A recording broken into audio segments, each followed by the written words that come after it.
Yes, How old are you? 12. Is there someone inside you?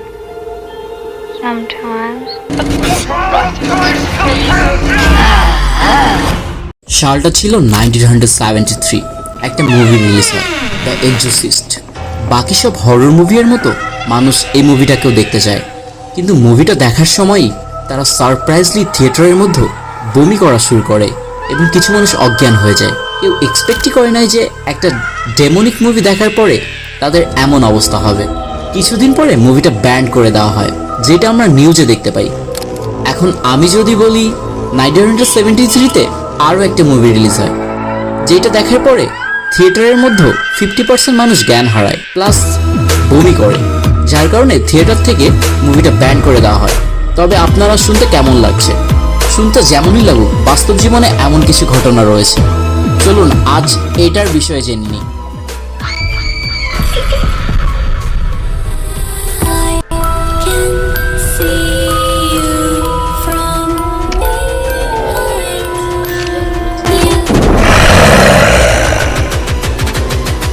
মুভিটার নাম the exorcist. I am sure তোমরা আজকের দিনে এই ভিডিওটা দেখলে অনেক ডিসেন্ট ফিল করবে, এটাই স্বাভাবিক। আচ্ছা, কি এমন জিনিস যে মুভিটাকে এত সাসপেন্সিয়াস গ্রুসাম বানায় যে মানুষ অজ্ঞান হয়ে যায়? যে জিনিসটা মুভিটাকে এত ভয়ঙ্কর বানায় সেটার ভিজুয়ালাইজেশন না, মুভিটা একটা রিয়েল লাইফ হরর স্টোরি থেকে ইন্সপায়ার্ড। মুভিটার মধ্যে আমাদের একটা মেয়ের ব্যাপারে বলা হয় যাকে একটা ডেমনিক অ্যাটাক করে, কিন্তু অরিজিনালি এটা একটা ছেলের সাথে ঘটেছিল যার নাম অনেকদিন গোপন ছিল। কেউ জানতো না যে ছেলেটার নাম কি। আই মিন ফাইলের মধ্যে তার নাম আর দিয়ে রেজিস্টার করা হয়েছিল, কিন্তু ডিসকভারি যখন তাদের ব্যাপারে ডকুমেন্টারি ইনফরমেশন প্রকাশ করে তখন জানা যায় তার নাম ছিল রোল্যান্ড ডিও।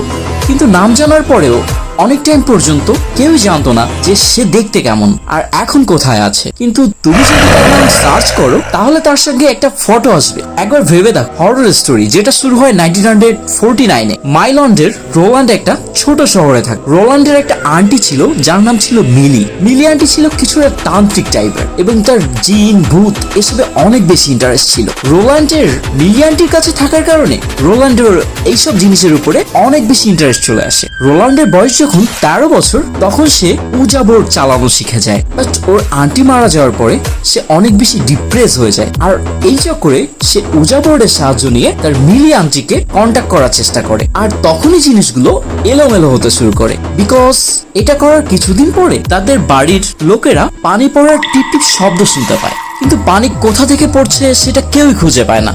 এমন লেগেছিল যেন এটা সারা বাড়িতেই হচ্ছে, কিন্তু রোল্যান্ডের ফ্যামিলি এতে গুরুত্ব দেয় না। ফলে কিছুদিন পরে পানি পড়ার শব্দ কিছুটা কারো কান্নার শব্দ হতে শুরু করে, কিন্তু তারা প্রথমে ভাবে এটা ইঁদুরের জন্য হচ্ছে, কিন্তু তারা যখন চেক করে তখন এমন কিছুই পায় না। দেন আস্তে আস্তে জিনিসগুলো আরো হরর হতে শুরু করে। ঘরের সোফা একা একাই মুভ হতে থাকে, আবার একটা দেওয়ালের একটা ছবি জোরে জোরে মুভ হতে শুরু করে। দেখেই মনে হয় কেউ দেওয়ালের ওই দিক থেকে ঘুষি মারছে। এরপর আস্তে আস্তে ঘরে যত ঘোস্ট অ্যাক্টিভিটি হচ্ছিল সেগুলো রোল্যান্ডের ঘরের দিকে শিফট করতে শুরু করে, আর এখন এসব রোল্যান্ডের ঘরেই হচ্ছে। মিলি মারা যাওয়ার 1 মাস পরে রোল্যান্ডের বডিতে একটা মার্ক হয়ে যায় যেটা লেখা ছিল লোভিস। তখন বোঝা যায় এটা একটু বেশি সিরিয়াস, এটা কোনো খারাপ ইঙ্গিত হতে পারে। রোল্যান্ডের ফ্যামিলি চ্যালেঞ্জ করে ওই ডেভিল আত্মাকে, সে যেন তার অস্তিত্ব বলে, আর সেই অস্তিত্ব বোঝাতে রেসপন্সের জন্য সে ডেভিল আত্মা ঘরের লিভিং রুমের একটা চেয়ার ছুঁড়ে মারে। তারপর আস্তে আস্তে রোল্যান্ডের পা পুড়ে যাওয়ার একটা মার্ক চলে আসে। তাতে রোল্যান্ডের ফ্যামিলি তাকে নিয়ে একটা ওঝার কাছে যায়, এবং ওঝা যখন তাদের প্রে করতে বলে তখন সে রোল্যান্ডের মার দেখে। তখন তারা রোল্যান্ডের প্যারেন্টস কে চার্চে যাওয়ার জন্য সাজেস্ট করে, কারণ তারা জানে কিভাবে এসব আত্মাকে বসে আনতে হয়। কিন্তু তার প্যারেন্ট ডিসাইড করে তারা ওই জায়গাটা ছেড়ে দিবে যেন ওই আত্মাটা ওখানেই থেকে যায়। কিন্তু বাসা চেঞ্জ করার পরে তা বিপরীত হয়। এখানে এসে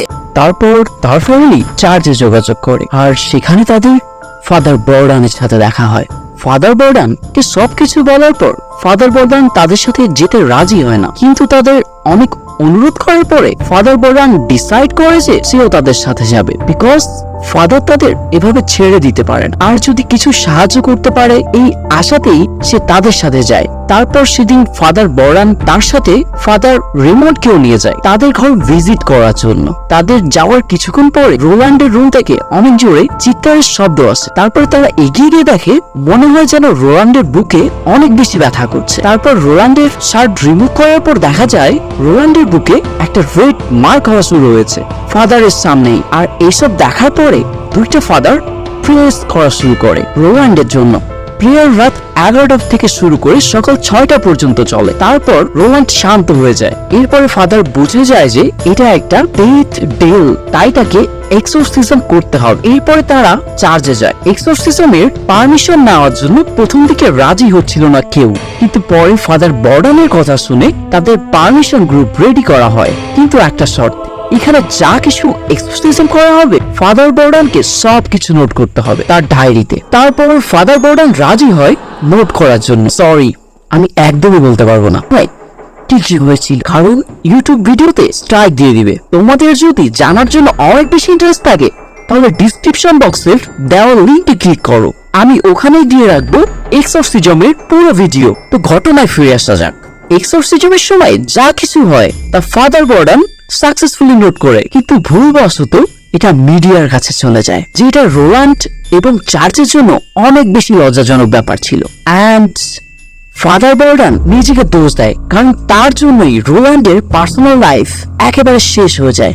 আর এই স্টোরি শোনার পরে the exorcist and director of বর্ডান এর কাছে কন্টেন্ট করতে এসব স্টোরি কি আসলে সত্য এটা জানার জন্য এসেছিল। আর এটা রিপ্লাই দিতে গিয়ে ফাদার বর্ডান এক চমৎকার তথ্য দেয়। তিনি বলেন, I had no doubt about it then. I have no doubt about it now. What was in that room that night was the otherworldly force we called it devil in the flesh.